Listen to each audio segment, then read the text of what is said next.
이 영상을 클릭한 당신, 왜 무더운 여름밤 잠이 오지 않나요? 그대의 간담을 서늘하게 만들어줄 무언가를 찾고 계셨나요? 그렇다면 잘 찾아오셨네요. 도쿄 K장의 검은 밤은 늘 추우니까요. 자, 준비하고 있었습니다. 들어오시죠. 도쿄 K장의 검은 밤 속으로.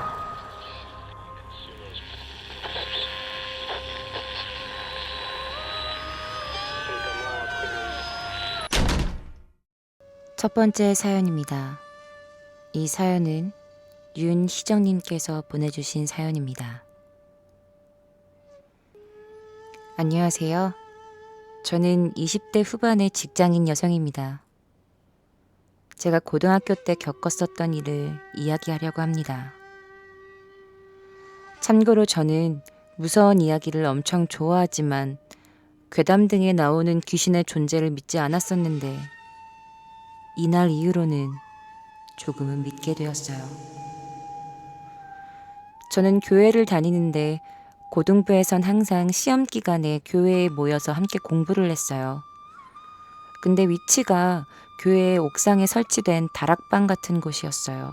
잠깐 다락방 구조를 설명해 드린다면 직사각형에 마주보는 두 면엔 창문이 2개씩 있고 창문이 있는 한 면엔 입구문이, 그리고 다른 한 면엔 피아노가 한 대 있었습니다. 저는 피아노 뚜껑을 닫아놓고 책상 삼아 공부를 했기에 항상 입구문을 등지고 있었어요. 다른 언니들은 좌식 책상에 앉아 바닥 가운데서 공부를 하는 시기였는데 그날도 역시 똑같은 식으로 공부를 했고 저는 이어폰으로 음악을 들으면서 집중을 했어요. 그런데 이어폰 음악 소리를 뚫고 문을 여는 소리와 함께 어떤 여자가 나가! 하고 소리를 지르는 거예요. 평소라면 분명 뒤돌아봤을 텐데 그냥 못 들은 척 책만 계속 보고 있었어요. 근데 그때 같이 공부하던 언니가 아니 왜 그러세요? 여긴 저희 자리예요.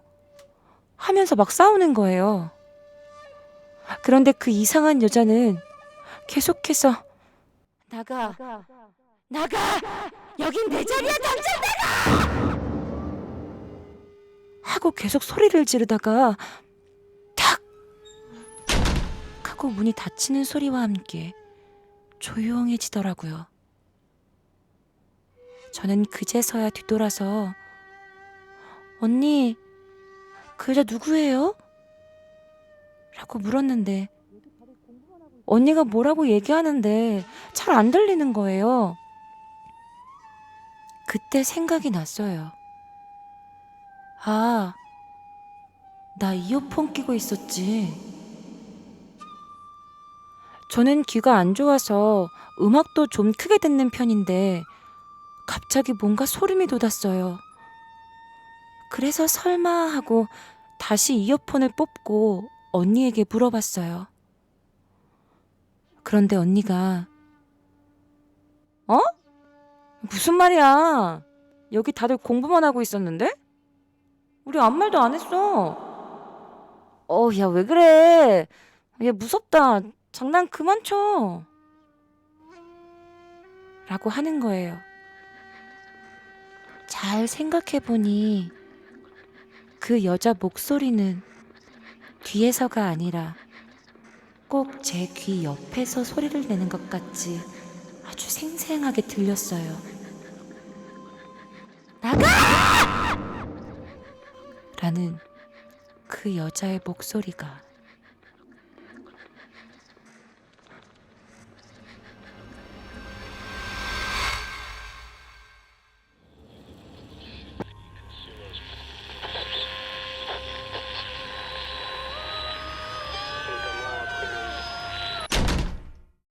두 번째 사연입니다. 이 사연은 익명으로 보내주셨습니다. 이건 거의 10여 년 전에 있었던 일이에요. 그 당시 전 고등학생이었고 여름방학 중이었죠. 그 당시 저희 가족은 할머니, 할아버지, 저 이렇게 살고 있었고 좀 오래된 빌라 2층에 거주 중이었죠. 현관을 들러서면 좌측엔 부엌, 우측엔 거실, 그리고 현관에 마주한 제 방, 이렇게 되어 있었습니다. 그날은 너무 더워 새벽까지 잠을 못 이루다 겨우 선잠이 들었을 때였어요. 바로 머리맡에서 구두 소리가 들리는 겁니다. 또각, 또각. 그땐 어떤 사람이 이제 집에 가나 보네 라고 생각하다가 다시 잠이 들 무렵에 생각해보니 그 소리가 저희 집 부엌과 거실을 왔다 갔다 하는 소리였던 겁니다. 아무리 노후된 빌라여도 그 구두 소리는 계단을 지나는 소리가 아니었어요. 그때부터 점점 불안한 생각이 들기 시작했습니다. 혹시 강도인가? 하는 그런 생각이요. 그런 생각을 들다가 몸을 천천히 일으키려고 하는 순간 가위에 눌린 겁니다. 제 인생에서 처음으로 가위에 눌린 거예요. 그때부터 그 또각또각 하던 소리는 왜 전쟁 영화 보면 전사들이 우르르 나갈 때 나는 발소리들, 그런 소리로 바뀌었어요. 전 그때 정말 눈물이 날 것 같더라고요. 인터넷 TV에서만 보던 가위에 눌렸고 어떻게 해야 할지 하나도 모르겠고 머리는 백지가 되어갔죠. 그러다가 문이 열리는 소리가 들렸어요. 문이 열림과 동시에 발소리도 멎었고요. 이제 좀 괜찮겠지? 하는 마음으로 눈을 살짝 뜨려고 노력했죠. 제 방문 기준으론 좌측엔 책상, 우측엔 침대, 이렇게 되어 있습니다.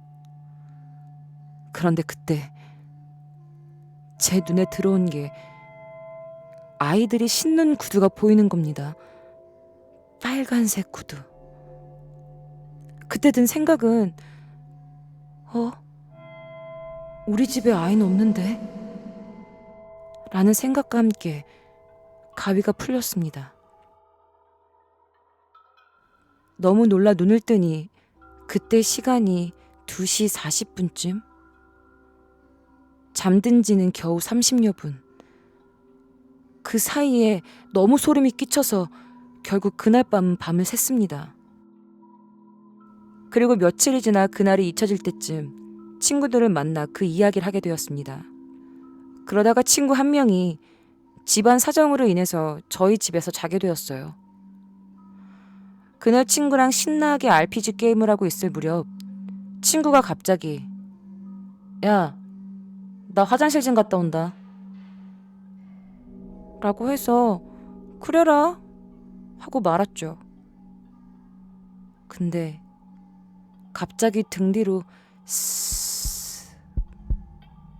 하는 소름 끼치는 기분이 들었습니다. 그래도 친구가 있으니까 뭐 별일이야 있겠어? 하는 마음으로 다시 게임을 했습니다.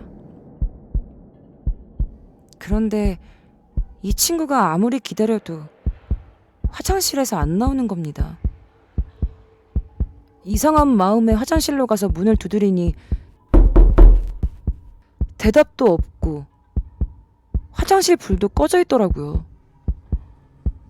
너무 무서워서 그냥 자버리자 라면서 방으로 가려는 찰나 친구가 현관으로 들어오는 겁니다.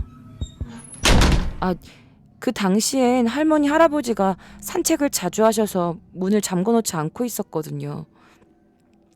어쨌든 저는 너무 놀라서 야, 너 화장실 간다며 어디 갔다 왔냐? 라고 하니까 글쎄 이 친구가 야, 뭔 소리야?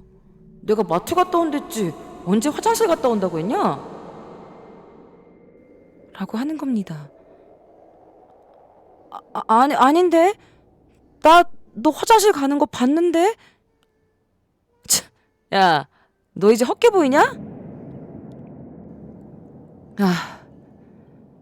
그때 그 찝찝한 기분은 아직도 잊지 못해요. 그러다가 드라마, 영화 등을 친구랑 함께 보다가 새벽 1시쯤 케이블에서 하던 범죄 수사 프로그램을 보다가 막 잠이 들려고 하는데 그때 또다시 또각 그날의 발소리가 다시 들리는 겁니다. 친구도 놀라서 같이 일어나려는 순간 저희 둘 다 가위에 눌리게 되었고 다시 한 번 더 그 빨간 구두와 마주쳤습니다. 저는 기절 직전에 친구도 마찬가지로 실신하기 직전이었고 그저 이 시간이 빨리 끝나기만을 바랬습니다. 그러다 갑자기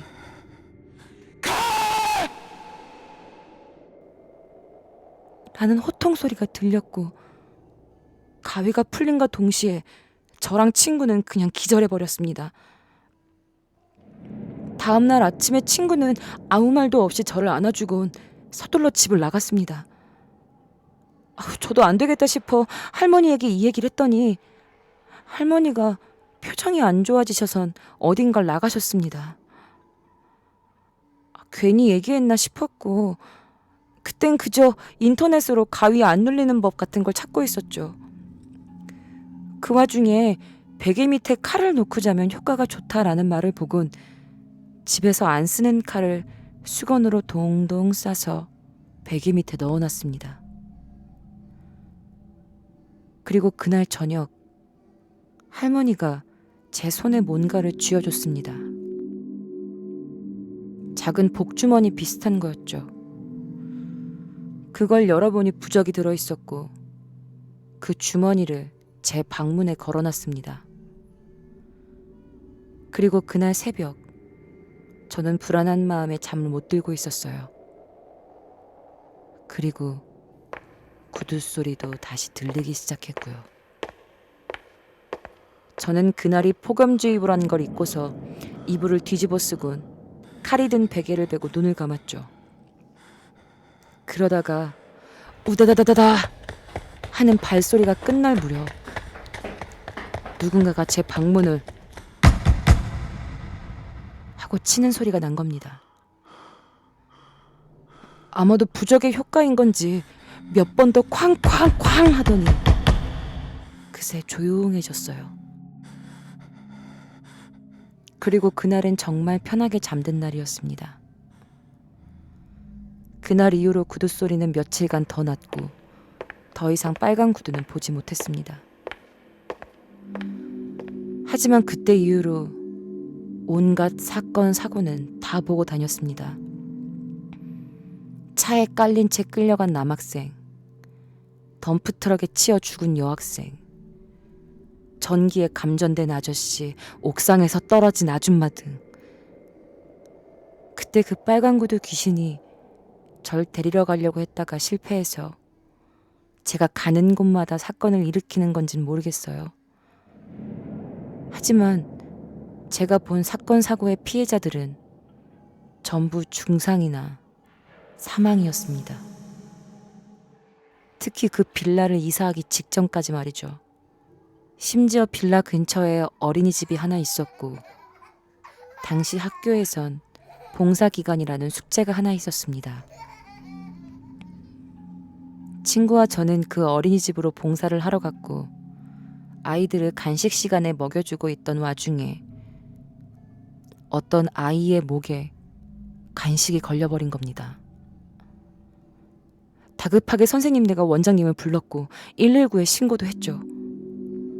다행히도 응급처치로 아이는 살았지만 왠지 모를 찝찝함은 어쩔 수가 없더라고요.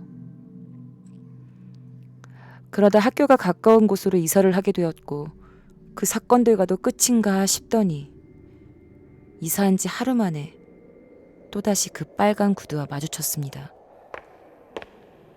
그 빨간 구두는 나를 향해 바라보듯이 서 있다가 문 밖으로 천천히 나갔습니다. 그날 이후로 가위라든지 사고가 나는 장면이라든지 그런 것들을 다시 보지는 못했지만 10여 년이 지난 지금도 너무나 생생한 가위의 기억입니다.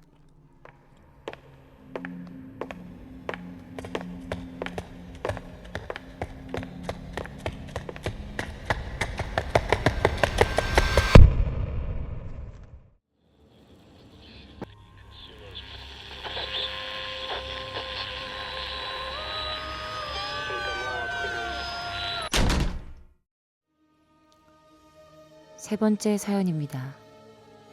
이 사연은 열혈님께서 보내주셨습니다. 저는 현재 26살입니다.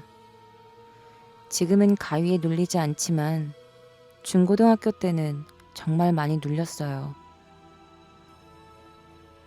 가위에 눌리면 항상 같은 목소리를 들었어요.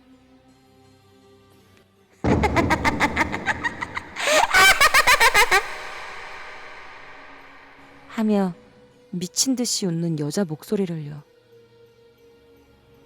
그리고 그 목소리의 주인인 새빨간 여자를 봅니다.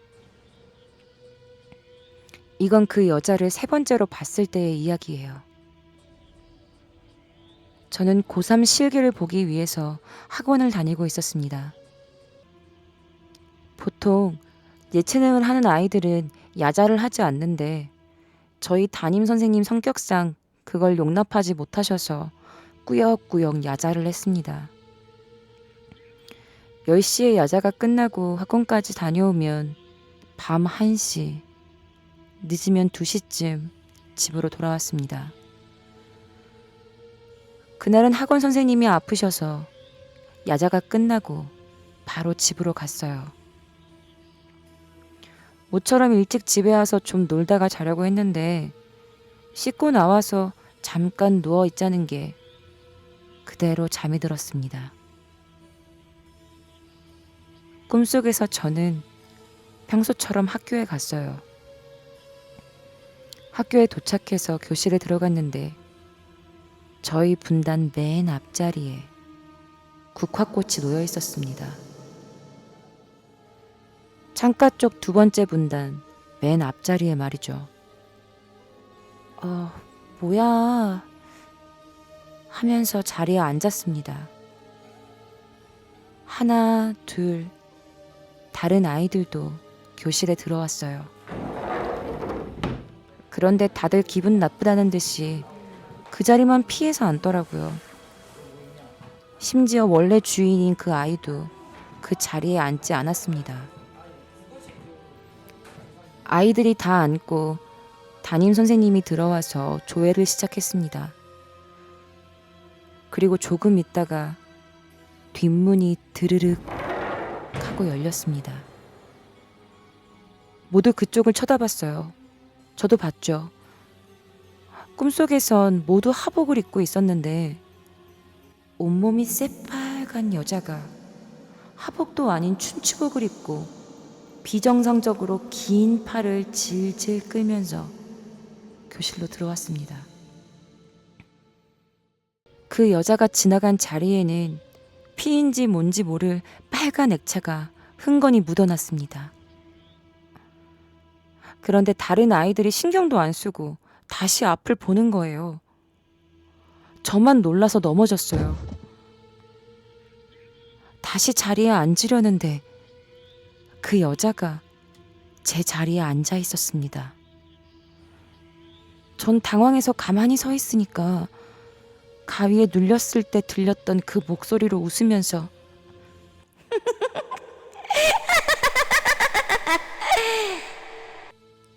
넌 저기 앉아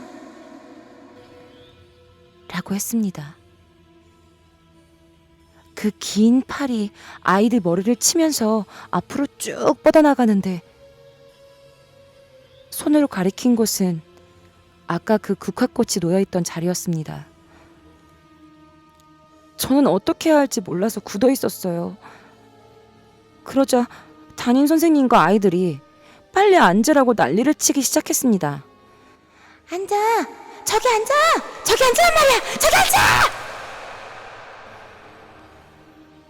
눈치는 보이지만 앉기는 싫었고 너무 무서워서 전 교실 밖으로 뛰쳐나갔어요. 그런데 복도로 나오니까 다른 아이들이 전부 그 여자처럼 새빨간 액체를 묻힌 채 가만히 벽에 기대 서 있었습니다. 얼굴은 눈이 작고 코와 입이 붙어있는 것처럼 생겨서는 그 작은 눈으로 절 쳐다봤어요. 저는 순간 너무 무서워서 다시 교실로 들어갔습니다. 교실에 있는 아이들도 다 똑같았어요. 전 너무 놀라 학교 밖으로 나가려고 미친 듯이 뛰었습니다. 계단이며 복도며 다 그런 사람들밖에 없었어요. 그런데 정작 그전 안 보이길래 나름 다행이다라고 생각하고 끝없이 달렸습니다. 정신을 차리니 어느샌가 학교 앞 버스 정류장으로 나와 있었습니다. 그 버스 정류장을 보면서 안심하면서 달리고 있는데 저 멀리 보였습니다.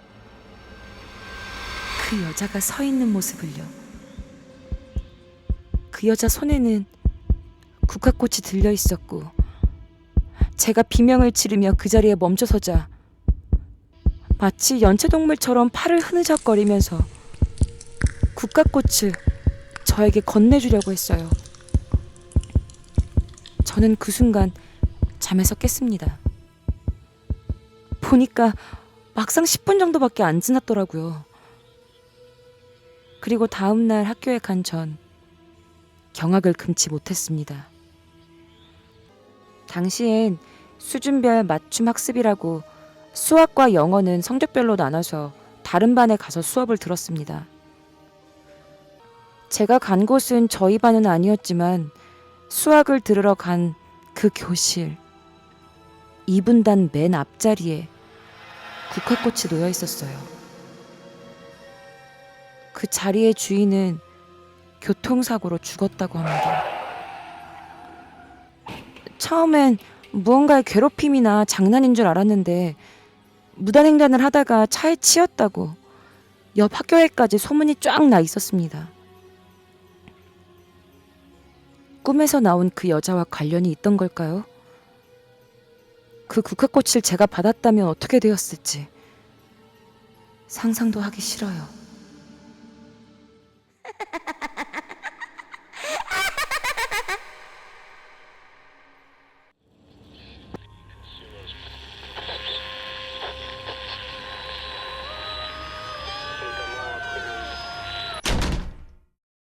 네 번째 사연입니다. 이 사연은 김미정 씨가 보내주신 사연입니다. 저는 주로 집에서 일하는 프리랜서 그림 작가입니다. 이 이야기는 100% 제가 겪은 실화입니다.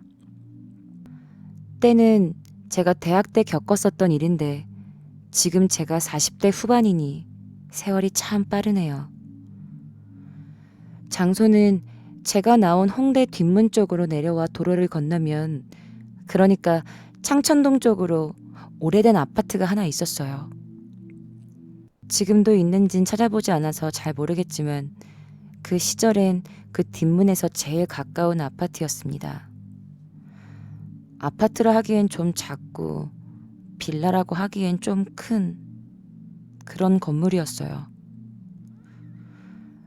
여튼 입구 쪽에서 제일 가까운 첫 번째 1층 집, 그 1층 집 바깥으로 창문이 나 있는 방을 하나 빌려 자취를 할 때입니다. 처음 방을 하나 계약하고 나머지 2방은 비어 있었어요. 그런데 제가 들어가고 얼마 안 있다 안방과 작은 방엔 다른 사람들이 들어왔습니다. 안방엔 중년 남자분이 들어왔는데 아무래도 좀 꺼림직해서 주인분께 말씀드렸더니 근처 어디 대학 교수님이라면서 믿어도 된다고 이렇게 말씀하시더라고요. 그래서 저도 그런가 보다 하고 흘렸죠. 그리고 작은 방엔 주인 아주머니 조카들에게 공부하라고 내준 방 같은데 뭐 가끔 와서 게임하고 노는 그런 방이 되었어요. 그러다가 전 학기 중에 같은 과 찐과 함께 지내게 되었고요. 그때는 겁도 없고 멋모르던 대학 시절이라 그 집 안방과 작은 방에 누가 있던 부딪힐 일이 거의 없어서 그럭저럭 그냥 잘 지냈습니다. 봄인가? 여튼 제가 혼자 며칠 밤샘 작업을 하고 너무 피곤해서 집에 와서 낮잠을 자던 때입니다. 그때 20대 때 종종 걸렸던 가위라는 걸 눌렸어요. 종종 가위에 눌렸어서 하나, 둘, 셋 이렇게 외치면서 손가락이건 발가락이던 딱 움직이며 깨는 나름 노하우를 습득했던지라 그걸 반복하려고 하는데 그날은 이상하게 아무리 하나 둘 셋이라고 외쳐도 몸이 꼼짝을 안 하는 거예요. 그렇게 계속 씨름하다가 제가 누워있는 그 방 천장으로 제가 제 자신을 공중에서 바라보는 지경까지 됐어요. 천장에 떠있는 제 모습을 지켜보고 있던 그때 누가 집 대문 열쇠로 딸깍 하고 여는 소리가 나더군요. 저는 여전히 공중에서 이 상황을 바라보고 있었고 그때 누군가 제 방에 들어오는 느낌이 확 드는 겁니다. 그래서 필사적으로 일어나야 된다고 하면서 외치는 순간 눈부터 탁 하고 떠졌어요.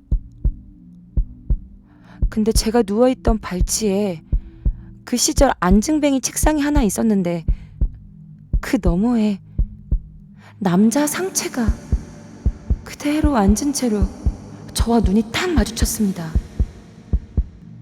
그 순간적인 찰나에 남자다. 뭐지? 라면서 인지하는 동시에 그 앉은 자세 정면 남자가 제 눈앞에서 스르르 하고 사라졌습니다. 난 이게 분명 뭔가 가위에 눌린 상태에서 눈을 떴는데 다시 눈을 감고 내가 허상을 본 건가? 아닌데 분명 남자가 있었는데 이러면서 한동안 정말 소름 끼쳤던 그 기억이 너무 생생하게 나더라고요. 지금도 전 그게 분명 눈을 뜬 이후에 일어난 사건임을 확신합니다.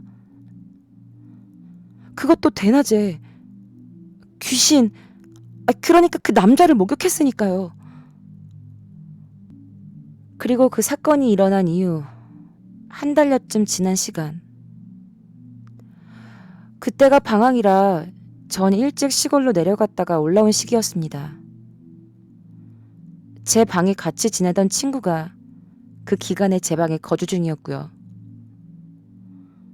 그 친구가 대뜸 야, 너 안방 사는 그 교수라는 사람 알아? 라고 묻더군요. 그래서 전 아니? 나 전혀 모르는 사람인데? 주인 아줌마가 무슨 소개로 데려온 사람이라 그랬는데? 제가 이렇게 말했더니 제 친구가 야, 너 없는 동안 이 집에 경찰 왔었어 라고 하는 거예요. 집으로 찾아온 그 경찰들은 그 교수라는 중년 남자에 대해서 이것저것 물어봤대요. 그런데 경찰이 얘기한 그 남자의 행적은 정말 충격 그 자체더군요. 그 교수라고 하는 남자는 어떤 유부녀하고 바람이 났었대요.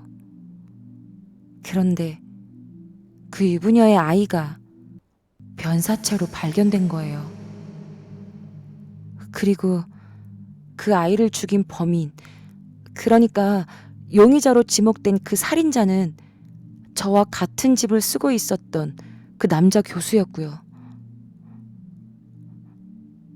그 유부녀의 아이를 비닐을 이용해서 목을 조르고 덮고 뭐 어쩌고 저쩌고 경찰분이 뭔가 상세하게 설명을 해줬다고 하는데 지금은 기억이 가물가물하네요. 그런데 이상한 건 그 남자가 안방을 들어갈 때 집안 출입문을 이용하지 않고 창문으로 집을 드나들었대요. 정말 이상하죠? 그 이야기를 듣는 순간 작년 겨울이 생각났어요. 작년 겨울 제 방문을 가면 두들기며 저기 같이 크리스마스 파티 하자. 라면서 말을 걸었던 그 아저씨의 얼굴이 떠올랐습니다. 저는 아니, 괜찮아요. 라면서 방문은 안 열어줬는데 이 사실을 알고 나니까 너무 소름이 끼치고 그때부터 정말 난 정말 세상 무서운지 모르고 살았네 라면서 한숨이 나오더라고요. 그 이후 그 친구도 저도 악몽처럼 변한 그 집에서 나와 다른 집을 구했어요. 귀신도 보고 살인자랑 같은 집에서 살았으니 지금 생각해도 너무 소름이 돋아요. 저기 같이 크리스마스 파티 하자.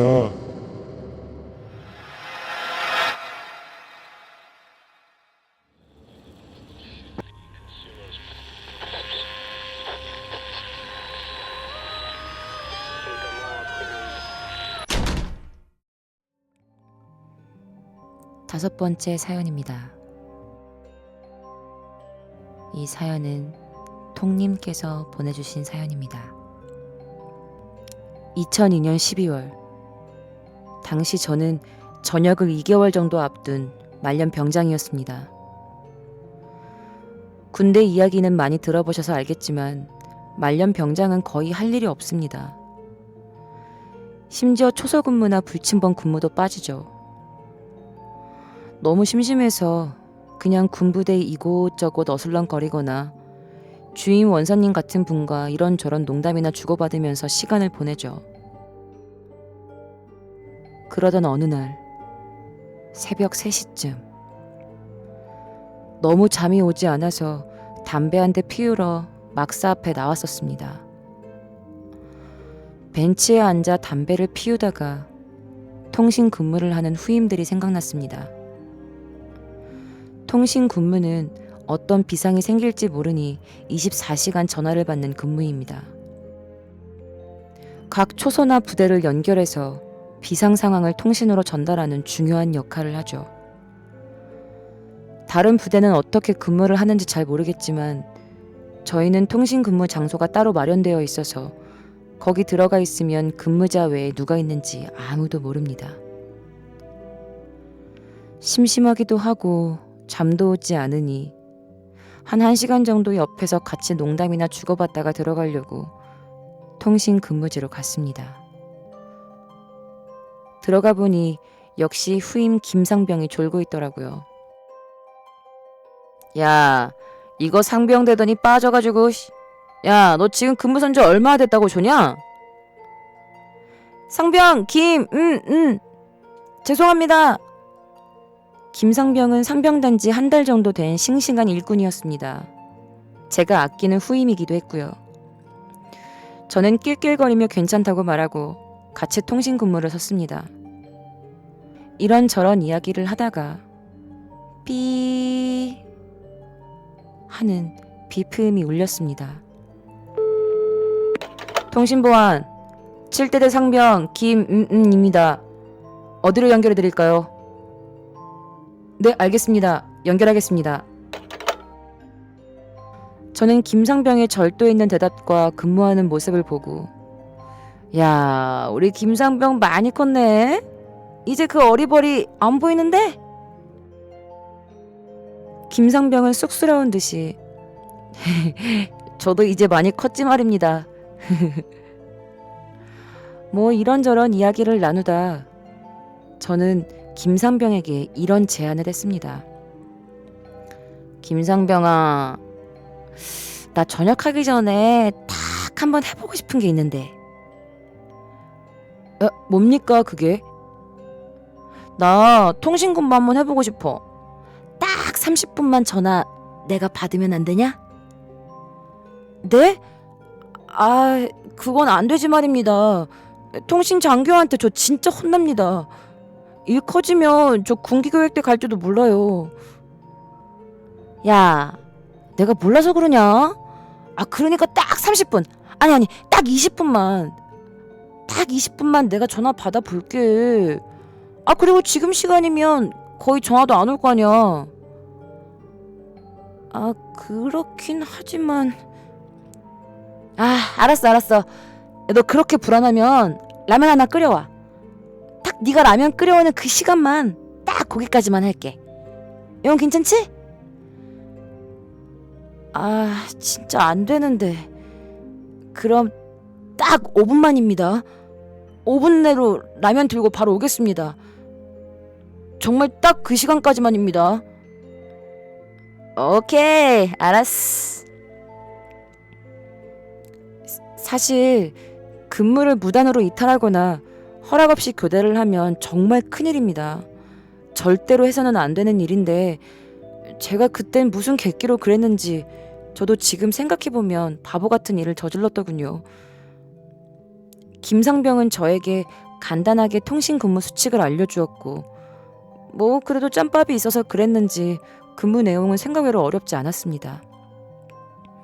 마침 삐 하는 비프음이 울렸고 제가 실전으로 통신 연결을 해봤습니다. 김상병은 가르쳐준 대로 하는 저를 보고 조금 마음이 놓였는지 그럼 저 5분 내로 오겠습니다. 절대 아무거나 만지지 마세요. 정말 전화만 받으셔야 합니다. 그리고 아닙니다. 여튼 빨리 갔다 오겠습니다. 네네, 알겠습니다. 김상병님 후딱 갔다 오십시오. 저는 농을 던지면서 김상병을 밖으로 보냈습니다. 김상병이 나가자 통신반 안은 조용해졌습니다. 겨울이라 그런지 조금 오싹해지기도 했고 너무 조용해서 좀 무섭기도 했었습니다. 저는 통신 기계를 뚫어져라 바라보며 비프음이 울리길 기다렸습니다. 1분, 2분.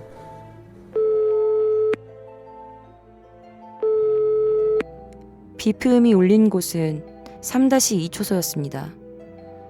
초소는 부대 안에 보초를 서는 장소입니다.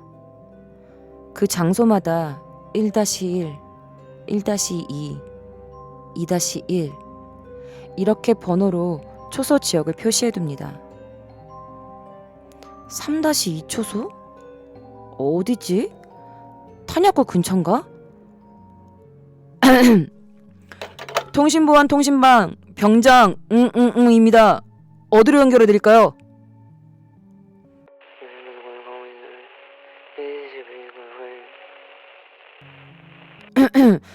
통신보안 어디로 연결해드릴까요?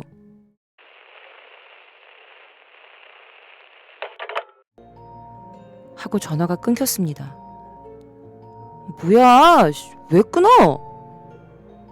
저는 뭐라고 말을 한 건지 안 한 건지 알 수 없는 3-2 초소에게 투덜거렸습니다. 일단 수화기를 내려놓고 별일 아니라고 생각하고 다시 근무를 섰죠. 또다시 정막이 흘렀습니다. 그때 또 3-2 초소였습니다. 통신보안 통신방 병장 입니다. 어디로 연결해드릴까요?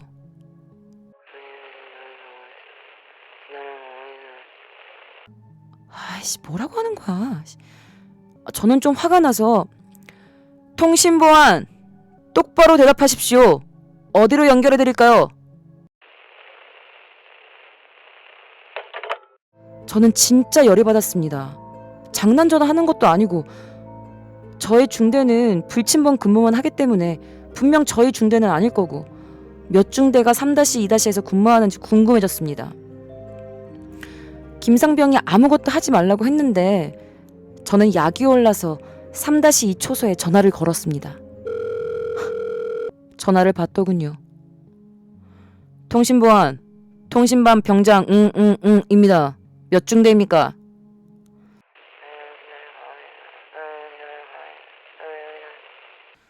아, 너 이 새끼가. 야, 너 몇 중대냐고!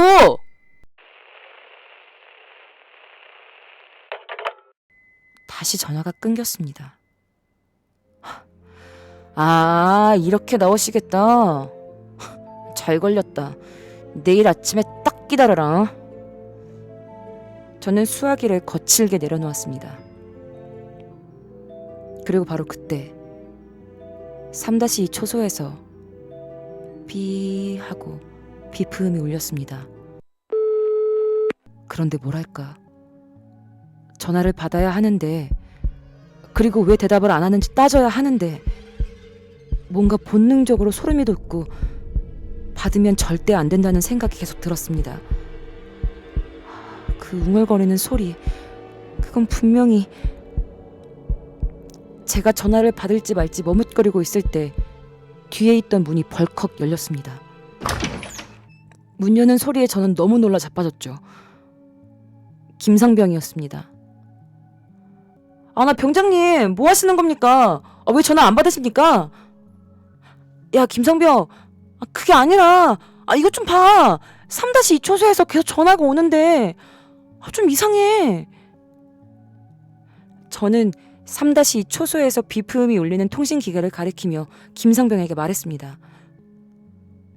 김상병은 통신기계를 바라보더니 아무렇지 않게 벨소리를 꺼버렸습니다. 아, 이래서 안 나가려고 했는데 많이 놀라셨지 말입니다, 이 병장님. 야, 뭐야, 너 이거에 대해서 아는 거 있어? 뭐 대답을 안 하는 초소죠. 김상병은 저의 상기된 얼굴을 보고 정말 아무렇지도 않게 건조하게 대답을 했습니다. 사실 저희 통신반에서도 3-2 초소에서 전화가 오는 거 좀 이상하게 생각합니다. 사실 3-2 초소는 근무자가 없거든요. 뭐라고? 그게 무슨 말이야? 3-2 초소는 탄약고 근처 안쪽에 있는 초소인데 거기는 근무지가 아닙니다. 초소만 있을 뿐이지 근무자는 없습니다. 아, 뭐야. 이해가 잘 안 돼. 저도 잘 모르겠습니다. 사실 이 사실은 통신반은 모두 알고 있습니다. 그리고 혹시 이상한 소문이 돌까봐 통신반 사람들 외에 다른 사람에게는 절대로 아무 말 하지 말라고 하셔서 저는 너무 기가 차서 그냥 누군가 장난치는 거 아니냐고 물어봤고 김상병의 대답은 더욱 기가 찼습니다. 병장님, 거기는 통신기계가 설치되어 있지 않습니다. 그냥 아무것도 없는 초소입니다. 저희 통신반에서 몇 번이고 확인했지만 아무런 기계도 통신선도 깔려있지 않았습니다. 저는 김상병의 대답에 그저 멍하니 있을 수밖에 없었습니다. 김상병은 자신도 처음에 그 사실을 알고 너무 무서웠는데 1년 정도 지나니까 이젠 아무렇지 않다고 하더군요. 다음 날 저는 아침에 일어나자마자 3-2 초소를 찾았습니다. 초소 안에 들어가 보니 정말 아무것도 없더군요. 김상병의 말대로 통신기계, 통신선도 없었습니다. 저는 그 일 이후 전역할 때까지 통신반은 가지 않았고 김상병의 부탁대로 아무에게도 말하지 않았습니다. 그리고 제가 들었던 그 웅얼거리는 소리, 그게 무슨 말인지 알 듯 말 듯한 그 소리.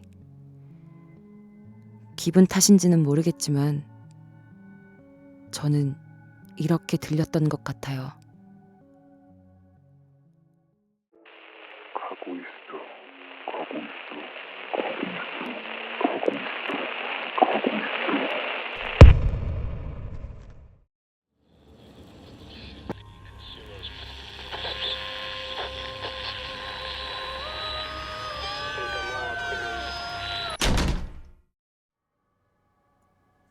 여섯 번째 사연입니다. 이 사연은 안정은님께서 제보해 주신 이야기입니다. 안녕하세요. 인터넷 네이트판 사이트에서 소름 끼쳤던 일 하나씩 이야기해보자라는 글에서 어떤 분이 올리신 내용인데 그 내용이 너무 소름 끼쳐서 제보해봐요. 친구한테 들은 이야기인데 친구네 고모가 학생 때 수련회 가서 생긴 일이었대. 왜 반에서 보면 좀 잘 못 어울리고 왕따를 시키는 건 아니지만 뭔가 소외되는 애들 한두 명씩 있잖아. 근데 그 고모네 반에도 소외되는 애가 한 명이 있었대. 그 애가 수련회 가서도 못 어울리고 혼자 다니고 막 그랬나 봐. 친구 고모는 그 소외되는 애랑 같은 방이었대. 수련회 마지막 날 다들 잠이 들었고 그 방이 2층 침대로 되어 있었는데 고모가 2층에서 잤대. 그러다가 새벽에 잠이 와서 고개를 돌렸는데 그 소외됐다는 애가 고모를 내려다보고 있더래. 잠결에 뭔가 이상해서 뭐야? 왜 그래? 왜 앉아? 빨리 자. 라면서 어깨를 뒤로 밀쳤다나 봐. 그러니까 한 바퀴 핑 돌더니 다시 쳐다보더래. 그래서 야, 너 왜 그래? 이러면서 또 밀치니까 핑그르 한 바퀴 또 돌고 쳐다보더래. 그래서 야, 너 무섭게 왜 그래? 무섭게 왜 그러냐고 소리쳐서 그 소리에 다른 애들도 시끄러웠는지 한 명, 두 명 깨서 결국 방에 불을 켰는데 그 소외됐다는 아이, 그 아이가 천장에 목을 매달아 자살을 한 거야.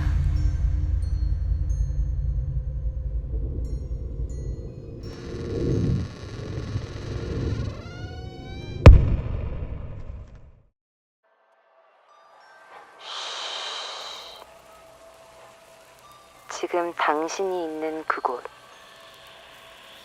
집, 방, 거실, 아니면 엘리베이터 혹은 사무실. 그대는 혼자라고 생각하고 있지만 정말 그럴까?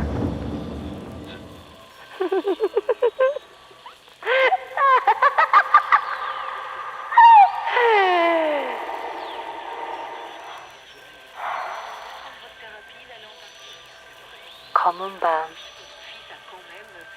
그곳에서 혼자 잘 자요.